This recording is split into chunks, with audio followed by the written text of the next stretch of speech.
Hello students, मैं हितेश मिश्रा स्वागत करता हूं हमारे इस नए यूट्यूब चैनल पर।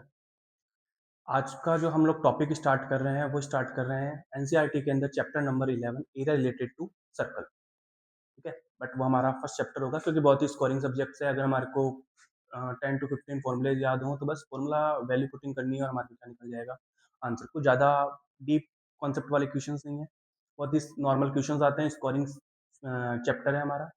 और एग्जाम में अगर मैं सीबीएसई की बात करूं, चाहे हम बेसिक से हो चाहे स्टैंडर्ड से हो, तो ये चैप्टर हमारा 5 to 7 मार्क्स का बन जाता है आराम से। ठीक है, तो हम लोग स्टार्ट करते हैं हमारा chapter 11 area related to circles. देखो, इसके चैप्टर से हमारे को डिफाइन हो रहा है कि हम सर्कल्स की बात करेंगे पूरे चैप्टर में, और इस सर्कल से रिलेट करते हुए जितने भी एरिया हम फाइंड कर सकते हैं वो हम यहाँ पर फाइंड करेंगे। ठीक है, तो 10th स्टार्ट करने से पहले हम लोग पहले बेसिक क्लास स्टार्ट करते हैं। हम सब लोग जानते हैं कि जो हमारी रेडियस होती है वो डायमीटर का क्या होता है, हाफ होता है। आप लोग ये भी जानते हो कि जो डायमीटर होगा वो 2 टाइम होगा इसके रेडियस। अगर हमसे कोई सर्कल बोले, देखो अब ये तो बहुत ही बेसिक सी चीज है कि अगर कोई एक पॉइंट लूं और इसे डिफाइन डिस्टेंस पर मैं इनफाइनाइट पॉइंटों के इस ग्रुपिंग को अगर मैं ज्वाइन करा दूं तो बनने वाली शेप को हम क्या कहते हैं, सर्कल कहते हैं। इतना तो आप लोग मान होंगे कि सेंटर को हम ओ से डिनोट करते हैं। सेंटर को सरकमफेरेंस किसी पॉइंट से, सर्कल के इस किसी पॉइंट से अगर हम ज्वाइन कराएंगे तो इस लाइन को हम रेडियस कहते हैं। अगर सर्कल के किसी दो पॉइंट को आप ज्वाइन कराओगे तो ज्वाइन करने वाली लाइन कोड होती है। अगर यही लाइन सेंटर से पास ऑन हो तो इसी कोड को हम डायमीटर कहते हैं। तो एक तरह से हम ये कह सकते हैं कि जो डायमीटर होती है वो सबसे बिगेस्ट कोड होती है। अब इतना बेसिक नॉलेज तो हमारे को आइडिया है, हमने छोटी क्लासेस में पढ़ रखा है। ठीक है, तो हम लोग स्टार्ट करते हैं यहाँ से। जो हमारा कॉन्सेप्ट स्टार्ट हो रहा है वो यहाँ से हो रहा है कि एरिया ऑफ जो सर्कल है वो हमारा क्या होता है, पाई आर स्क्वायर। आप लोग आर से वेल नोन हो कि रेडियस होगी पाई। पाई की वैल्यू हम 22/7 या 3.14 रखेंगे, जो कि हमारे अकॉर्डिंग टू क्वेश्चन रहेगा। आगे हम बात करें पैरामीटर ऑफ सर्कल। अब parameter of circle means circumference of circle. ठीक है, तो ये फॉर्मूला क्या होता है, 2 पाई आर। आगे हम बात करें एरिया ऑफ सेमी सर्कल। देखो, इस टॉपिक पे बहुत ध्यान से देखना कि सेमी सर्कल मतलब सर्कल का हाफ। तो जो हम एरिया की बात कर रहे हैं तो सर्कल का एरिया कितना होता है, पाई आर स्क्वायर। लेकिन ये तो सर्कल का एरिया है ना, हमें तो सेमी सर्कल का निकालना है, मतलब सर्कल का क्या करना है, हाफ। तो pi r square upon, clear है। आगे अगर मैं फॉर्मूले की बात करूं तो हम लोग निकाल रहे हैं parameter of semi circle. Parameter of semi circle, तो आप बोलोगे कि देखो सर, सर्कल का पैरामीटर होता है 2 पाई आर, तो सेमी सर्कल का पैरामीटर हो जाएगा, इसको 2 से डिवाइड करेंगे तो पाई आर। बट ऐसा क्यों नहीं है? क्योंकि सर देखो, ये हमारे पास एक सर्कल बना बना ये सेंटर है। अगर मैं सेमी सर्कल की बात करूंगा तो मुझे इसको हाफ करना पड़ेगा। अब हाफ करना पड़ेगा तो आप मुझे ये बताओ कि ये तो मेरा सरकमफेरेंस हो गया, तो आपने जो आंसर निकाला है पाई आर, वो तो सिर्फ इसकी वैल्यू निकाली है। हम लोग सेंटर से इस डिस्टेंस को और इस डिस्टेंस को भी तो काउंट करेंगे, तभी तो ये पूरी बाउंड्री निकलेगी ना। पैरामीटर का मीन्स क्या होता है, बाउंड्री। बाउंड्री किसकी चलानी है, सेमी सर्कल की। तो सेमी सर्कल की बाउंड्री सिर्फ इतनी थोड़ी ना है, ये वाला पार्ट भी तो आएगा। तो यहाँ से सेंटर से इस डिस्टेंस को हम आर कह रहे हैं, सेंटर से इस डिस्टेंस को हम आर कह रहे हैं, तो कितनी आर होगी, 2 आर। तो अगर आपसे ये पूछा जाए कि पैरामीटर ऑफ सेमी सर्कल क्या रहेगा, तो हम हमारा आंसर क्या देंगे, पाई आर प्लस 2 आर, ना कि 2 पाई। क्या बात समझ में आ गई क्या? पैरामीटर का मीन्स क्या होता है, बाउंड्री। हम यहाँ से यहाँ चल रहे हैं, ये तो सर्कल की जो सरकमफेरेंस है उसका हाफ पार्ट हमने चल लिया, बट ये डिस्टेंस भी तो रह गई। यहाँ से यहाँ की डिस्टेंस आर, यहाँ से यहाँ की डिस्टेंस आर, क्योंकि हमारा सेंटर है। क्लियर है। आगे अगर हम बात करें तो ये हमारे नॉर्मल फॉर्मूले हो गए। अब हम हमारे चैप्टर से रिलेट करते हुए फॉर्मूले पढ़ते हैं। तो देखो, अगर हमारे को एंगल फाइंड करना हो, क्या फाइंड करना हो, एंगल, तो हम क्या करेंगे, 360 को नंबर ऑफ पार्ट्स इससे क्या करवा देंगे, डिवाइड करवा देंगे। कैसे सर? जैसे मान लो मैं एज ए एग्जाम्पल एक सर्कल बनाया, इसके मैंने कितने पार्ट कर दिए, 4। 4 पार्ट कर दिए, तो आप क्या करोगे, एंगल कितने का बनेगा, 360 अपॉन 4। अगर मैं यहीं पर इसको 6 पार्ट में कर दूंगा तो 360 अपॉन 6, इसको अगर मैं 8 पार्ट में कर दूंगा तो कितना हो जाएगा 360 अपॉन 8, 10 में कर दूंगा तो 360 अपॉन 10। क्या एंगल समझ में आ रहा है? 360 हमारा पूरा एंगल होता है, कंप्लीट एंगल। जितने पार्ट्स होंगे उसको इससे क्या कर देंगे डिवाइड, तो यहाँ पर बनने वाला क्या बन जाएगा एंगल। आगे हम इसी पे बात करें कि सर हमें एंगल फाइंड करना है, angle made by minute hand in a minute, 1 minute के अंदर कितनी डिग्री का एंगल बनेगा किस हैंड के थ्रू, मिनट हैंड के थ्रू। तो आप मुझे बताओ कि जब आप सर्कल लोगे तो पूरा पार्ट तो कितने का हो गया 360 का हो गया।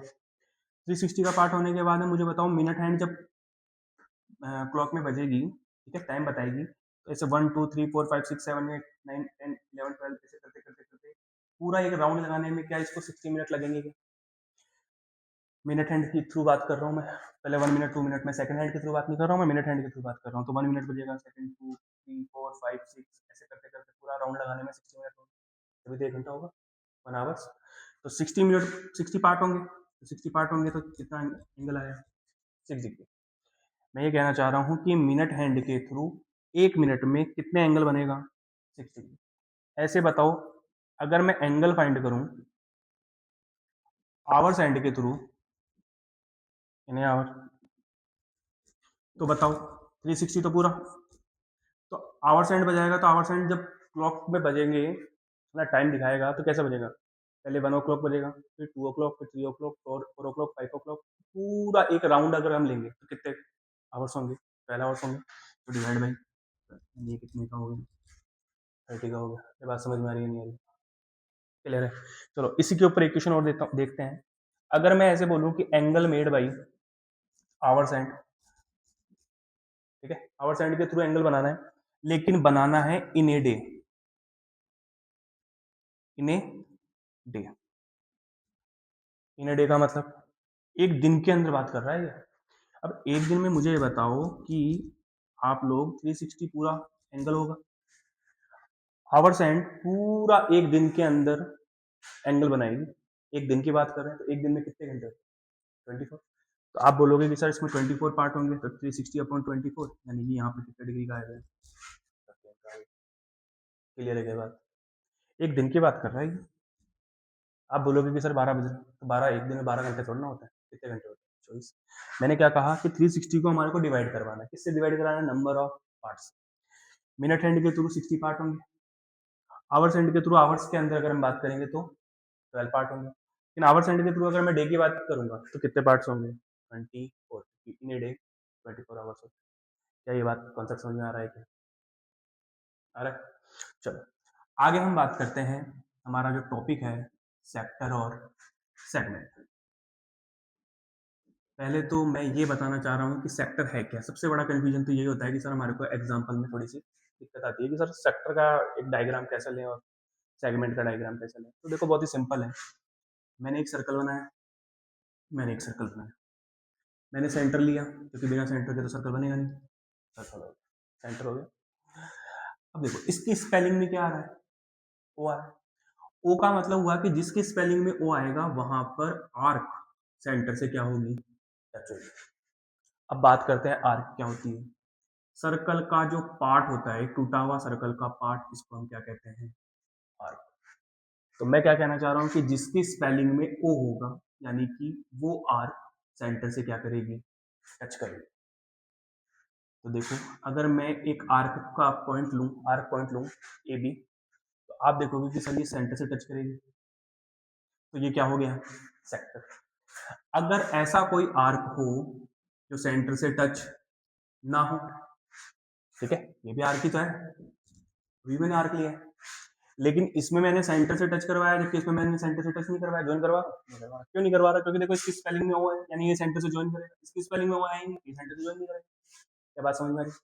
ये भी आर्क के थ्रू बन रहा है, ये भी आर्क के थ्रू बन रहा है, कोरस्पॉन्डिंग आर्क यहाँ भी लग रही है और यहाँ भी लग रही है, लेकिन यहाँ जो कोरस्पॉन्डिंग आर्क है वो सेंटर से ज्वाइन हो रही है क्योंकि स्पेलिंग में ओ है यानी सेंटर से टच करता हुआ बनेगा। इसकी स्पेलिंग में ओ नहीं है तो यानी कि सेंटर से ज्वाइन नहीं हो। अब आप लोग वेरी वेल नोन हो कि अगर 180 से ग्रेटर वैल्यू है थीटा, थीटा कौन होगा, इस आर्क के थ्रू सेंटर पे बनने वाला एंगल, इसको हम क्या कहते हैं, सेंटर एंगल, ठीक है थीटा। तो अगर ये थीटा की वैल्यू 180 से ज्यादा है मैक्सिमम, तब तो यहाँ पर कौन सा एंगल एंगल फाइंड होगा, मेजर। यहाँ 180 से कम है तो ये क्या होगा, माइनर। सर मैं कैसे पता मेजर माइनर, समझ आ रहा हूँ वापस से। जिसकी तरफ माउथ ओपन है, देखो एंगल की तरफ माउथ क्या आ रहा है, ओपन आ रहा है, तो जिसकी तरफ माउथ ओपन होता है वो बड़ा होता है, मतलब बड़े लोग बड़ी बात कहेंगे। तो यहाँ पर बड़ी बात कौन कहेगा, थीटा, समझ आ रहा है, मुंह किसका खुला है, थीटा का। तो बड़ी बात कौन कहेगा, थीटा, यानी थीटा क्या होगा, नहीं। यहाँ पर जो मुंह खुला है, ठीक है, माउथ इसका ओपन है, वो 180 का है, इसका माउथ क्लोज है, तो यहाँ पर बड़ा कौन होगा, 180, थीटा क्या रहेगा, माउथ बंद है यानी छोटा आदमी और ये बड़ा आदमी। तो बड़ा जो होगा वो मेजर, अगर थीटा की वैल्यू 180 से बड़ी है, ग्रेटर है, तब तो मेजर, और 180 से लेस देन है तब क्या होगा, माइनर। डायग्राम में अगर हम बात करें तो यहाँ पर माइनर बात करेंगे और इसकी बात क्या करेंगे, सेम कॉन्सेप्ट सेगमेंट में है कि ये माइनर होगा और ये क्या होगा, समझ में आ रहा होगा साफ साफ, बड़ा पार्ट मेजर, छोटा पार्ट माइनर। अब मैं इसके फॉर्मूले की अगर बात करूं तो देखो, एरिया ऑफ सेक्टर, इसका फॉर्मूला होता है pi r square theta upon 360, ठीक है। लेकिन ये फॉर्मूला उस जगह अप्लाई होगा जहां पर हमारे को थीटा गिवन है। ऐसे क्वेश्चन जिसमें थीटा गिवन होगी वहां पर मैं एरिया ऑफ सेक्टर फाइंड करूंगा, किससे, पाई आर स्क्वायर थीटा अपॉन 360 से। लेकिन अगर मुझे लेंथ ऑफ आर्क गिवन होगी, क्या गिवन होगी, लेंथ ऑफ आर्क, मतलब मैं ऐसे बोलूं लेंथ ऑफ आर्क गिवन है, रेडियस गिवन है, तो फिर मैं एरिया ऑफ सेक्टर किस फॉर्मूले से फाइंड करूंगा, 1/2 एल मल्टीप्लाई, क्लियर है। थीटा गिवन होगा तो एरिया ऑफ सेक्टर का ये फॉर्मूला, थीटा गिवन नहीं होगा, लेंथ ऑफ आर्क गिवन होगी तो आगे बढ़े। Sir parameter of sector, parameter of sector से पहले आप लोग देखो लेंथ ऑफ आर्क। ये सर लेंथ ऑफ आर्क क्या है, ये जो आर्क है इसकी लेंथ, इसका फॉर्मूला होता है पाई आर थीटा अपॉन, बात समझ में आ रही है, लेंथ ऑफ आर्क, आर्क की लेंथ निकालनी है, लेंथ मतलब पैरामीटर की बात कर रहा है, ठीक है, बाउंड्री। तो लेंथ ऑफ आर्क का फॉर्मूला क्या होगा, pi r theta upon 1, clear. अब पैरामीटर ऑफ सेक्टर, मुझे बताओ कि सेक्टर का पैरामीटर निकालना है मेरे को, पैरामीटर का मीन्स होता है बाउंड्री, हमें बाउंड्री बाउंड्री उठानी है किसकी, सेक्टर की। तो सेक्टर कहाँ बना, देखो ये पूरा पार्ट जो मैंने शेडेड किया है, ये वाला पार्ट ही है या नहीं है। तो आप बोलोगे कि सर ये तो लेंथ ऑफ आर्क होगी, और ये क्या है, रेडियस, ये भी क्या है, रेडियस। सेंटर से सर्कल के सर्कमफेरेंस के पॉइंट को अगर हम ज्वाइन कराएंगे तो ये रेडियस, ये भी क्या है, रेडियस। तो ऐसे कितनी रेडियस लग रही है हमारे को, टू रेडियस, और ये क्या है, लेंथ ऑफ। तो हमारा फॉर्मूला क्या बनेगा, pi r theta upon 180 plus 2 r. क्या कॉन्सेप्ट समझ में आ रहा है क्या, हमसे तीन ही टाइप पूछेगा सेक्टर में, area of sector pi r square theta upon 360, कौन से वाले क्वेश्चंस में लगेगा ये फॉर्मूला, जिसके अंदर हमारे को थीटा की वैल्यू गिवन होगी, एंगल गिवन होगा। अगर हमारे को लेंथ ऑफ आर्क गिवन होगा तो फिर हम लोग फॉर्मूला लगाएंगे 1/2 L multiply. Parameter of sector, sector का पैरामीटर मतलब सेक्टर की बाउंड्री बतानी है, तो सेक्टर की बाउंड्री में एक तो आर्क आ रहा है और दो क्या आ रहे हैं, रेडियस। तो क्या बन जाएगा, pi r theta upon 180 plus 2 r. क्यों, क्योंकि लेंथ ऑफ आर्क का फॉर्मूला क्या होता है, pi r theta upon 180, clear है।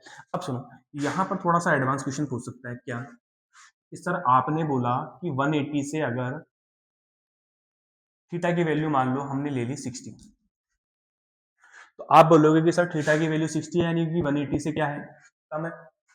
तो एंगल जो है वो हमारा माइनर है, माइनर एंगल है तो सेक्टर क्या निकलवाएगा, माइनर सेक्टर। लेकिन अगर उसने कहा कि सर मेजर सेक्टर निकाल के दो हमारे, मतलब मैं क्या कहना चाह रहा हूँ, वो एंगल दे रहा है माइनर, तो आप बोलोगे कि सर माइनर एंगल है तो सेक्टर भी कौन सा निकालना होगा, माइनर। लेकिन क्वेश्चन थोड़ा सा एडवांस पूछ ले, वो ऐसे बोले कि माइनर एंगल देकर मेजर सेक्टर निकलवाए, तो क्या करेंगे, तो आप भी क्या करो, मेजर एंगल निकालो। मेजर एंगल कैसे निकालेंगे, आप बोलोगे कि सर देखो पूरा पार्ट कितने का होता है, 360 का होता है कंप्लीट एंगल।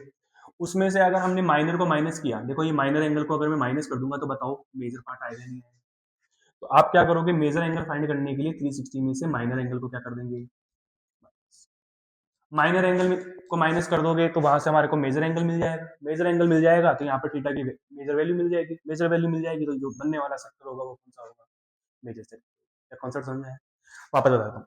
मान लो कि अगर हमारे को थीटा की वैल्यू दे दे 240, आप बोलोगे कि सर 180 से ग्रेटर वैल्यू आ रही है, 180 से बड़ा है कौन? थीटा। थीटा 180 से बड़ा है मतलब मेजर एंगल गिवन है। मेजर एंगल गिवन है तब तो हम थीटा की वैल्यू 240 रख देंगे। सही बात है। अगर ये हमसे इस क्वेश्चन में मेजर सेक्टर निकलवाएगा, मेजर सेक्टर क्यों निकलवा रहा है? क्योंकि 180 से ग्रेटर है तो मेजर एंगल है तो मेजर सेक्टर निकलवा लेगा। तो थीटा की वैल्यू ऐसी की ऐसी रखनी। बट क्वेश्चन ऐसे कहे कि माइनर सेक्टर निकालो। अब माइनर सेक्टर निकालने के लिए एंगल भी कौन सा लेना पड़ेगा? माइनर। तो आप बोलोगे कि सर देखो पूरा कंप्लीट एंगल 360 का, मेजर पार्ट अगर 240 का है तो माइनर पार्ट कैसे निकलेगा? पूरे 360 में से 240 मेजर पार्ट को, मेजर एंगल को माइनस कर देंगे तो हमारे पास क्या आ जाएगा? माइनर एंगल आ जाएगा। फॉर्मूले में वैल्यू पुटिंग करेंगे, एरिया ऑफ सेक्टर। क्या बात समझ में आ गई? अरे भाई बोलो, क्लियर है ना? चले आगे। अब हम आगे आते हैं सेगमेंट पे। देखो सेगमेंट का फॉर्मूला जो है एरिया ऑफ सेगमेंट, ये आपको बहुत तंग कर रहा होगा। एनसीईआरटी में इसका आंसर दिया area of sector minus area of triangle. आप लोगों ने वैल्यू पुटिंग करी होगी और आंसर निकाले होंगे, बहुत लेंथी पड़ा होगा। पड़ा है? मैं आपको इसका छोटा आंसर देता हूं कि बहुत ही मिनिमम कैलकुलेशन के अंदर हमारे को आंसर मिल जाए। तो देखो जब हमने सीबीएसई का सिलेबस देखते हैं तो वहां पर साफ साफ लिखा हुआ मिलेगा कि सेगमेंट का जो एरिया ऑफ सेगमेंट निकलवाएगा वो आपको तीन ही एंगल के लिए निकलवाएगा, 60, 90 और 120। तो पहले मैं 60, 90 और 120 की बात कर लेता हूँ। इन केस आप बोलोगे सर ऐसा तो कहीं हमारे को दिख नहीं रहा, बट अगर आप सिलेबस को अच्छे से देखोगे तो वहाँ पर साफ साफ लिखा हुआ मिल जाएगा कि सेगमेंट अगर वो पूछ रहा है, देखो सेक्टर की बात नहीं कर रहा हूँ मैं, सेगमेंट की बात। सेगमेंट अगर वो पूछेगा तो 60, 90 और 120 के लिए पूछेगा। तो मैं पहले 60, 90 और 120 का फॉर्मूला बता के दे रहा हूँ। उसके बाद में हम लोग, आपको अगर ऐसा है कि नहीं सर किसी और की भी वैल्यू पूछ सकता है, तो मैं आपको एक फॉर्मूला बताऊंगा जो सब जगह अप्लाई होगा। इससे तो बहुत ईजी पड़ेगा। ठीक है, स्टार्ट। देखो अगर हमारे पास एंगल 60 डिग्री है तो फिर एरिया ऑफ सेगमेंट फॉर्मूला क्या होगा? तो आप बोलोगे कि सर देखो ब्रैकेट लिखेंगे, पाई लिखेंगे। आप मुझे बताओ पूरा एंगल कितने का होता है? 360 का। एंगल 60 है, 360 को 60 से डिवाइड करेंगे तो क्या आ गया? Pi upon 6। मैं ये कहना चाह रहा हूँ कि अगर एंगल 60 है तो 360 को 60 से डिवाइड करोगे तो क्या आंसर आएगा? 60 वाला जो ट्राइंगल होता है वो इक्विलेटरल होता है और इक्विलेटरल के ट्राइंगल में न्यूमेरिकल वैल्यू √3/4 आती है। बस ये बन गया आपका फॉर्मूला। ब्रैकेट के बाहर क्या रख दो? पाई की वैल्यू अगर वो 22/7 रखने को कहेगा तो 22 हमारा न्यूमरेटर हो जाएगा, 7 हमारा 6 के साथ आके डिनोमिनेटर का पार्ट बन जाएगा। √3 की वैल्यू गिवन है तो √3 की वैल्यू गिवन है तो रख देंगे, नहीं गिवन है तो यही ऐसी इसको सॉल्व करेंगे। बोर्ड मास से पहले ब्रैकेट सॉल्व होगा। बात समझ क्लियर है? सर अगर ये एंगल 90 पूछ ले, देखो बहुत ही आराम से समझ रहे हैं। एरिया ऑफ सेगमेंट, मुझे ये बताओ एरिया ऑफ सेगमेंट में आप क्या बोलोगे कि सर देखो पाई तो ऐसा का ऐसा 90 के लिए, जब मैं 360 को इस 90 से डिवाइड कराऊंगा तो क्या 4 टाइम आएगा? मतलब हर बार 360 से डिवाइड होगा। 90 है तो 90 की टेबल में 360 कितने टाइम में आता है? 4 टाइम में। साइन का एंगल लगाऊंगा माइनस 90 वाला right angle triangle, right angle triangle की न्यूमेरिकल वैल्यू कितनी होती है? 1 अपॉन, और ब्रैकेट के बाद क्या आया? Are square. सेम कॉन्सेप्ट हम लोग एंगल 120 के लिए निकाल सकते हैं। एंगल 120 आप बोलोगे सर एरिया ऑफ सेगमेंट, हम बोलेंगे क्या? पाई ऐसा का ऐसा। सर 120 की टेबल में 360 3 टाइम में आता है, माइनस ऐसा का ऐसा। जो 120 है वो किसका मल्टीपल है? 60 का। 60 का मल्टीपल है तो 60 ने अगर √3/4 लिया है तो ये भी सी का फैमिली है तो ये भी क्या लेगा? √3/, ये मेरा क्या हो गया? मैं कहना चाह रहा हूँ पाई पाई पाई 60 के लिए 6 टाइम जाएगा 360, 90 के लिए 4 टाइम और 120 के लिए 3 टाइम। 60 का इक्विलेटरल ट्राइंगल की न्यूमेरिकल वैल्यू √3/4, 60 की फैमिली में ही है 120, ठीक है, मल्टीपल है तो √3/4। 90 राइट एंगल की numerical value 1 upon, bracket close bracket close bracket close, r square और क्लियर है? सर इन केस अगर वो कुछ और पूछ ले तो, देखो वैसे तो कभी होगा नहीं, ठीक है, साफ साफ लिखा हुआ है, कम से कम इस सेशन में तो नहीं होने वाला। फिर भी चलो ठीक है तुम्हारे लिए। एरिया ऑफ सेगमेंट का एक फॉर्मूला हम लोग और देख लेते हैं जो हर जगह ही अप्लाई होगा। Pi r square theta upon 360 minus 1 upon 2 r square sine. Clear है? Pi r square theta upon 360 minus 1 upon 2 r square sine theta. Pi की वैल्यू क्वेश्चन में गिवन होगी, रेडियस क्वेश्चन में गिवन होगा, थीटा क्वेश्चन में given होगा, 1 upon 2 r square given है sine theta, जो भी एंगल होगा वो साइन के साथ आ जाएगा। अब कौन कौन से एंगल आ सकते हैं, देखो जीरो आएगा नहीं। अगर मैं बात करूँ साइन 30 की, तो साइन 30 की वैल्यू 1/2, साइन 45 की 1/√2, साइन 60 की √3/2 और साइन 90 की 1। बस इसको रिपीट कर दो। 90 में पहले क्या ऐड कर दो, 30, क्या आएगा 120। ठीक है, 90 से पहले वाली वैल्यू लिख दो √3/2। मैं क्या कह रहा हूँ वो समझना। एंगल क्या पूछेगा, देखो पहले 90 में 30 ऐड किया, फिर 90 में क्या ऐड कर देंगे 45, फिर 90 में क्या ऐड कर देंगे और फिर 90 में क्या ऐड कर देंगे। ठीक है,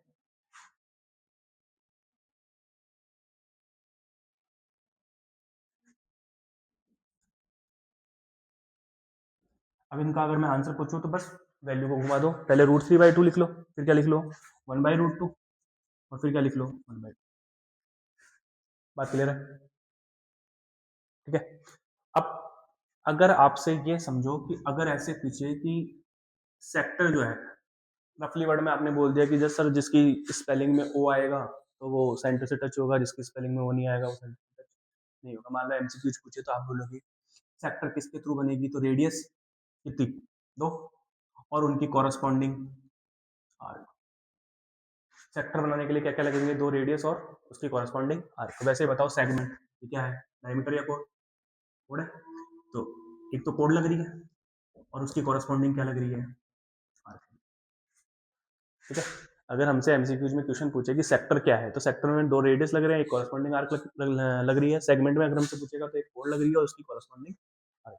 क्लियर है, टेंशन मतलब ये फॉर्मूला मैं आपको लिख दूंगा, वहां पर मिल जाएगा आपको नोट्स के अंदर। ठीक है, अभी सिर्फ कॉन्सेप्ट समझते हैं। ठीक है, अब इतना सब कुछ पढ़ लिया। अब यहाँ पर कुछ चीजें हैं जो मैं देखता हूँ कि अगर हम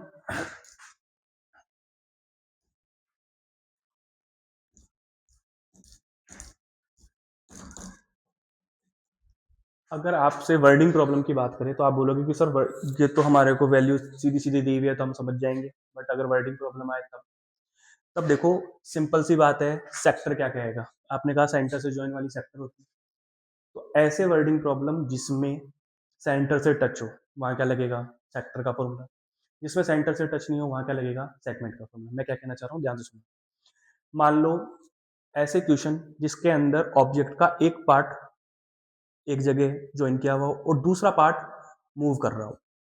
ध्यान से देखो, वाइपर वाला क्वेश्चन, कार का वाइपर एक पार्ट ज्वाइन कर रखा है कार से, दूसरा पार्ट क्या करता है, करता है नहीं करता, क्या लगेगा, सेक्टर।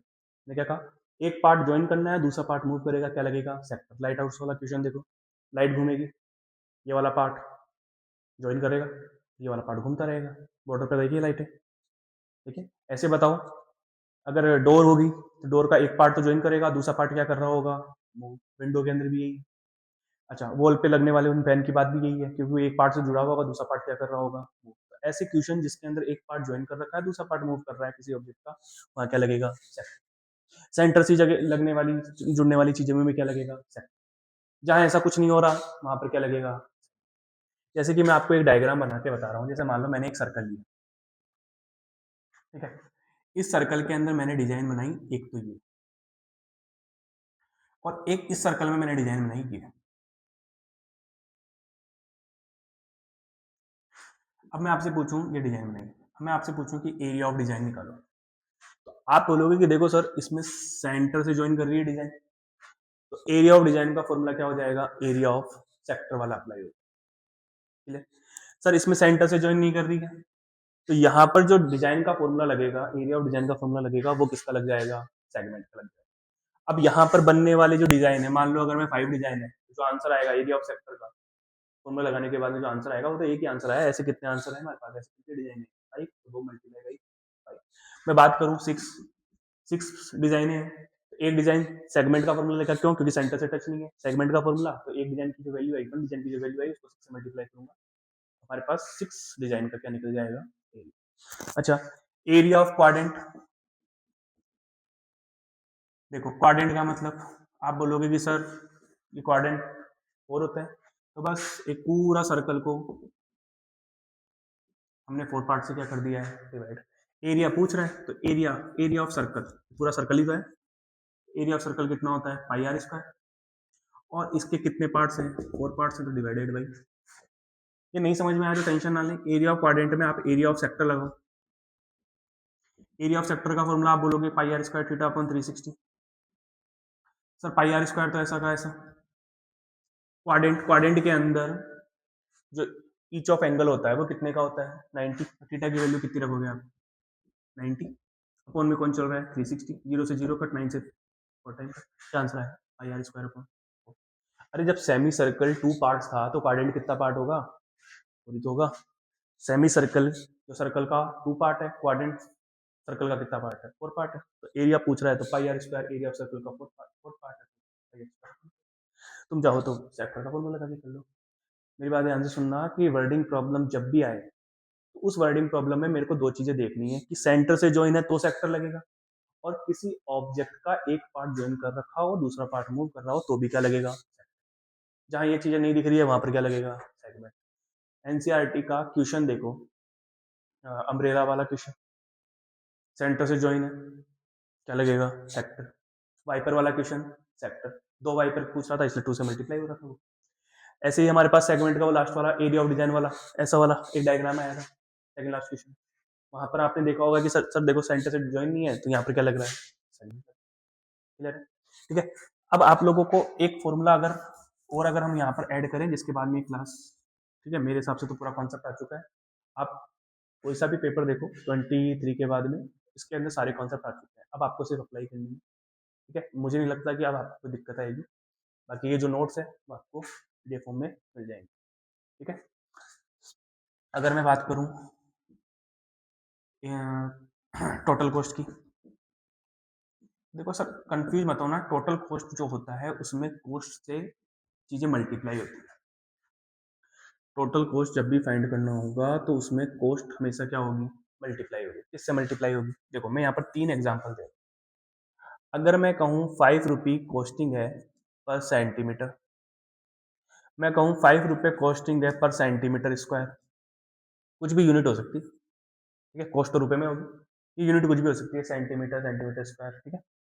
थर्ड मैंने ले ली 5 रुपी सेंटीमीटर, तो बस इसकी जो यूनिट होगी वो बताएगी कि कॉस्ट किससे मल्टीप्लाई होगी, पावर 1 है तो पैरामीटर से, पावर 1 का मतलब ये किससे मल्टीप्लाई होगी कॉस्ट, टोटल कॉस्ट फाइंड करने के लिए कॉस्ट मल्टीप्लाई होगी पैरामीटर से, अगर पावर 2 है तो फिर किससे होगी एरिया से, किससे होगी एरिया से, और पावर 3 है तो कॉस्ट किससे मल्टीप्लाई होगी वॉल्यूम से, कॉन्सेप्ट समझ में आ रहा है क्या, टोटल कॉस्ट पूछेगा तो कॉस्ट हमेशा मल्टीप्लाई होगी सर किससे होगी, जितनी यूनिट की पावर होगी, अगर पावर 1 होगी तो पैरामीटर, पावर 2 होगी तो एरिया, और पावर 3 होगी तो, अब आप ऐसे मत बोलना कि सर सी एस ए या टी एस ए, ये तो सर्कल है 2D के अंदर तो सिर्फ एक ही एरिया होता है, 3D में निकलते हैं 2 एरिया, पर सरफेस एरिया और टोटल सरफेस एरिया, तो हम 2D पढ़ रहे हैं, 2D के अंदर तो सिर्फ एक ही एरिया होता है, area of triangle, area of circle, area of rectangle, वहां पर हमने C S A T S A थोड़ा ना देखा, तो यहाँ तो एरिया ही निकलेगा, ठीक है।